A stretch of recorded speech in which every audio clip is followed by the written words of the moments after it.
Hey guys, it's Chelsea with Transcending Pain. I am back with more Read and Ramble with the book Getting Well Again. So we left off on page 6 where we were about to talk about the first patient. So let's get to it. The first patient, a dramatic example. The first patient with whom an attempt was made to apply our developing theories was a 61-year-old man who came to the medical school in 1971 with a form of throat cancer that carried a grave prognosis. He was very weak. His weight had dropped from 130 to 98 pounds. He could barely swallow his own saliva and was having difficulty breathing. There was less than a 5% chance that he would survive 5 years.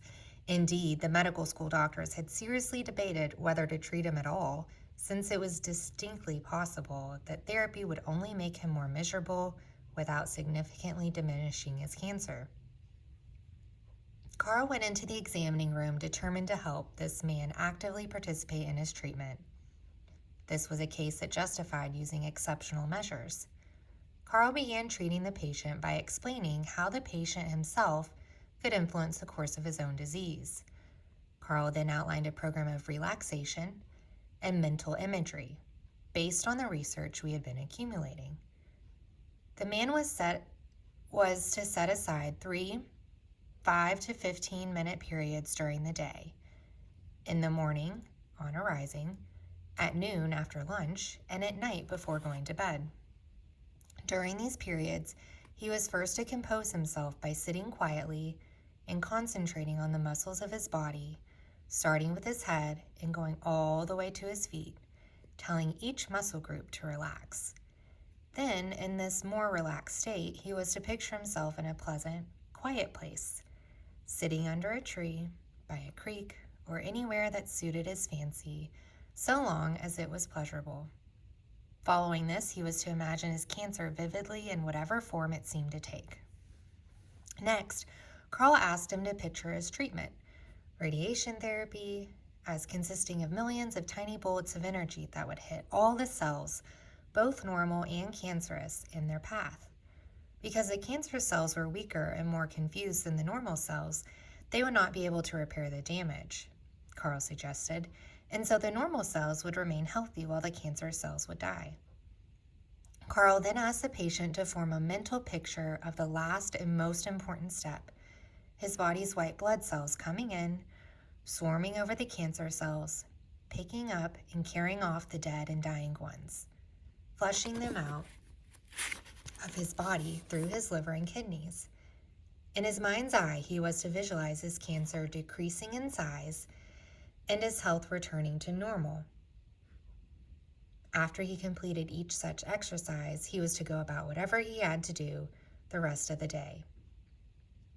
So when I was reading this book, I started doing that. I started going through this visual process, starting with the muscle groups, relaxation, picturing my symptoms and what was happening in my body, watching them diminish. I visualize that. So when I talk about how I found healing and I say, oh, I read books and I did what they told me to do, whenever I came across an exercise, I did it right then. And then whenever I thought about the exercise, I took a moment to do it in that moment. So I did not have, I know some people in this healing journey have a schedule and a routine, and that's really helpful for them. I started to do that, like this, suggested, this guy, and I might have done this when I first started, I don't recall exactly, set aside 3 to 5 to 15 minute periods during the day. If that's helpful for you and that relieves stress, that's great. For me, being on a regimented schedule created stress, which is not what is helpful to the healing process. So I ended up just letting go of any schedule, any routine, and I just started trusting that I would know when I was supposed to practice something. So whatever point in the day I thought about this visualization exercise, I just took a minute and I did it. I didn't have to set aside, whole 15 minutes every time. I just took whatever time I had in that moment, and it could have been 30 seconds, 1 minute, 2 minutes to do a little visualization exercise, and then I went on about my day. So, back to the story. What happened was beyond any of Carl's previous experience in treating cancer patients with purely physical intervention.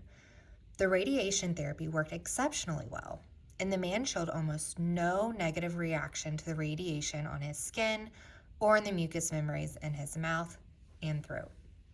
Halfway through the treatment, he was able to eat again. He gained strength and weight. The cancer progressively disappeared. During the course of treatment, both the radiation therapy and the mental imagery, the patient reported missing only one mental imagery session on a day when he went for a drive with a friend and was caught in a traffic jam. He was most upset, both with himself and with his friend, for in missing just that one session, he felt his control over his condition was slipping away. Treating this patient in this way was very exciting, but it was also somewhat frightening.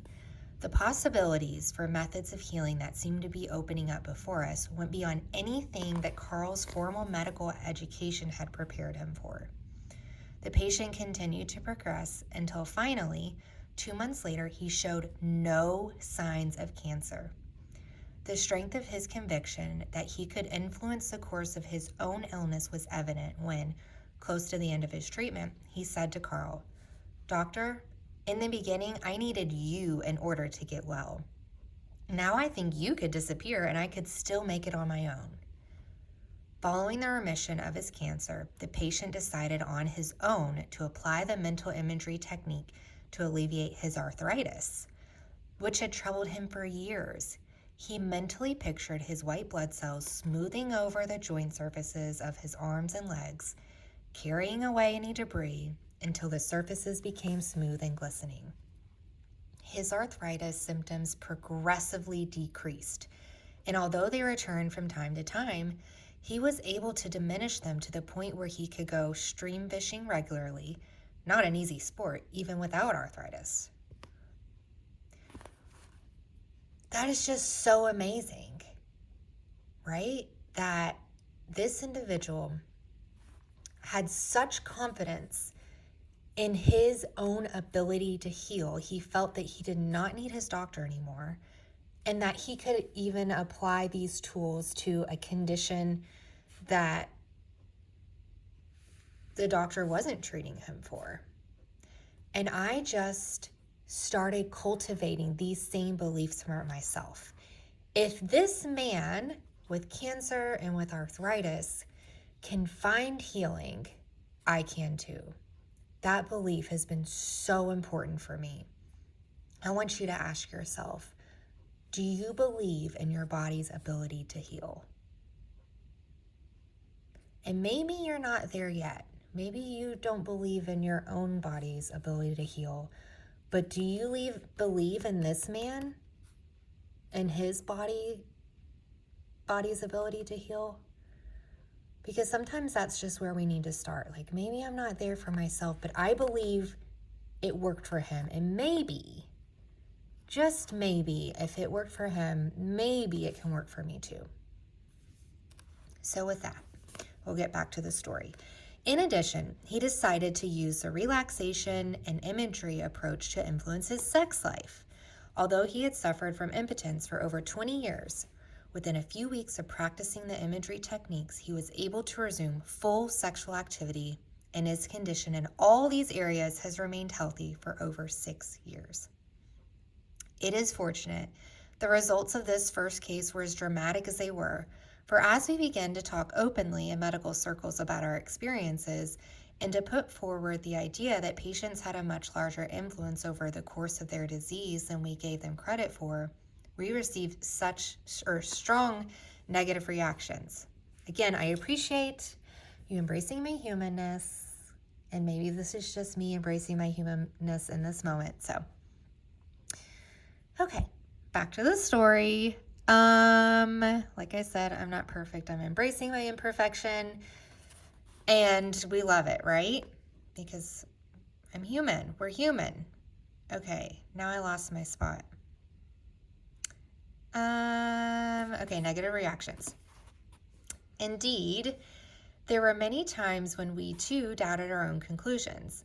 Like everyone else, and particularly anyone with medical training, we had been taught to see illness as happening to people, without any possibility to individual psychological control over its course, or a little cause and effect relationship between the illness and what was going on in the rest of their lives. However, we continued to use this new approach to cancer. Although it sometimes made no difference in the illness, in most cases it made significant changes in patients' responses to treatment. Today, in the more than 7 years since Carl worked with that first patient, we have evolved a number of other processes in addition to mental imagery that we have used with patients. First at Travis Air Force Base, where Carl was chief of radiation therapy, and now at our center in Fort Worth. These techniques are the basis of Pathways to Health, part 2 of Getting Well Again, which comes later in the book. So I think this is a good place to pause for today, because then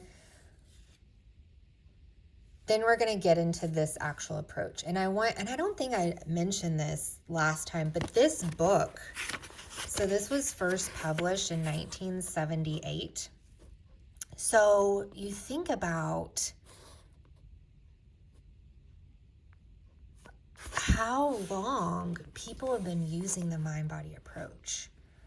And I mean, we could go back to, the first written reference of, I'm not going to get into all that, but thousands of years ago, if we have the first written reference to the mind-body connection and the mind-body approach to healing. And I just feel such a need to share this with everyone, that the mind-body connection is real. The mind-body approach to healing is incredibly powerful. People are healing every single day all around the world from every single type of condition out there. If this can work for me, and this can work for the people in the book, I believe it can work for you too. I believe that the mind-body approach to healing can benefit everyone in the world, and you have nothing to lose. So I encourage you to check out this book and continue on with the Read Ramble series with me. Next time we will be finishing up this chapter, and we'll talk about what is coming next with the Read Ramble series. So have a great day. Until next time, with kindness, Chelsea.